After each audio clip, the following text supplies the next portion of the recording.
La règle de mixité fonctionnelle va imposer en secteur de développement de l'habitation à toute opération de construction, restructuration, rénovation lourde, changement de destination, extension ou surélévation, de créer une surface de plancher habitation après travaux supérieure de 11% à la surface de plancher économique avec un minimum de 500 m². Cette règle va se déclencher sous deux conditions. L'opération doit prévoir une surface de plancher économique de plus de 4500 m² et le total des surfaces de plancher habitat et économique doit être supérieur à 5000 m². Le PLU prévoit des cas dérogatoires à cette règle, notamment pour les immeubles qui ont bénéficié il y a moins de 10 ans d'une décision de changement d'usage avec compensation réelle.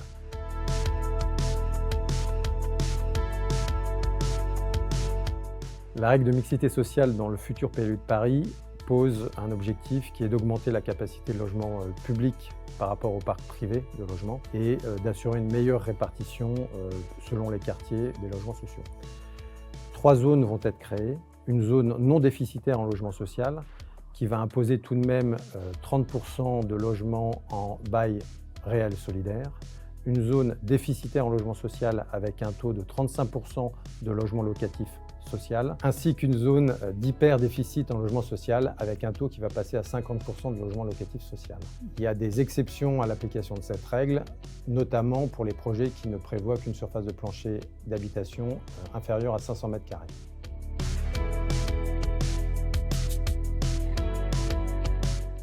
Il s'agit d'emplacements réservés, inscrits sur des parcelles en zone urbaine générale pour la réalisation de logements locatifs sociaux ou de baux réels solidaires. Ce sont plus de 600 immeubles qui viennent s'ajouter aux 350 qui étaient déjà réservés dans le PLU précédent. Cela concerne les immeubles de toute nature, immeubles mixtes, immeubles de bureaux, hôtels particuliers, qui sont aujourd'hui propriétés de propriétaires privés et qui ont été choisis en fonction de critères présentés comme objectifs.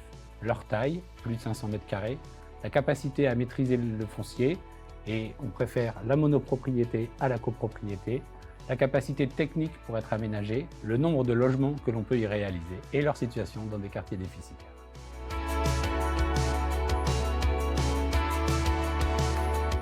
À ces adresses, tout projet de construction neuve, rénovation, restructuration, réhabilitation, changement de destination, tout ce qui nécessite une autorisation d'urbanisme, entraîne une affectation à des surfaces de plancher habitation. En outre, une partie de la surface habitation créée doit être affectée à du logement social ou du BRS. Ce sont les deux chiffres qui apparaissent sur la pastille visible sur les plans annexés au PLU.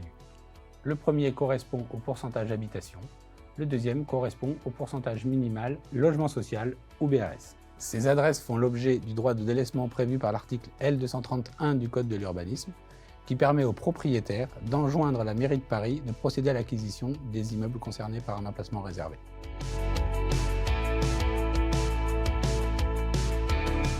Pour répondre aux besoins de nature, le PLU bioclimatique protège également les arbres de Paris. Les arbres d'alignement le long des rues et environ 260 arbres identifiés qu'on appelle les arbres remarquables protégés. Autour de ces arbres, les constructions sont interdites dans des rayons différents suivant les arbres, mais pouvant dépasser les 20 mètres. On note également une volonté de protéger les espaces de pleine terre, notamment dans les EVP.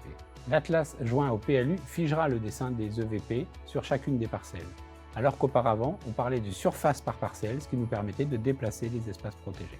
Dans ces espaces, les règles de densité des plantations et de protection des arbres sont renforcées. Toute construction nouvelle doit réserver un espace libre qui est déterminé en fonction de la surface du terrain sur laquelle elle aura lieu. Exception est faite pour les projets qui n'accroissent pas l'emprise au sol. Ces espaces libres de construction doivent être en pleine terre, végétalisés, au niveau du sol et si possible d'un seul tenant. La règle est que selon la taille des parcelles, plus de 150 m², l'espace libre de construction devra représenter de 30% à 60% pour les parcelles les plus grandes.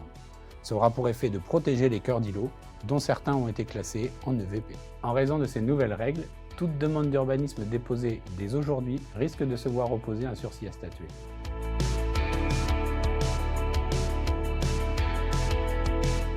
La révision du PLU permet effectivement à la Ville de Paris d'opposer aux demandes d'autorisation qui lui sont présentées un sursis à statuer, si le projet est de nature à compromettre l'exécution du PLU ou à rendre son exécution plus onéreuse. Ce sursis s'inscrit dans une durée de 2 ans, qui peut être prorogée d'1 année si la Ville de Paris invoque un autre motif. À l'issue de la durée de ce sursis à statuer, La ville a la possibilité de refuser l'autorisation et dans cette hypothèse-là, le propriétaire peut invoquer son droit de délaissement. En juin 2023, le Conseil de Paris a arrêté le projet de PLU. Nous allons arriver au stade de l'enquête publique et nous vous invitons à présenter vos observations si vous êtes concerné par l'une de ces règles. Vous le constatez, le futur PLU est déjà impactant. N'hésitez pas à contacter votre notaire ou votre avocat pour envisager ensemble les conséquences du PLU bioclimatique sur vos projets et vos actifs.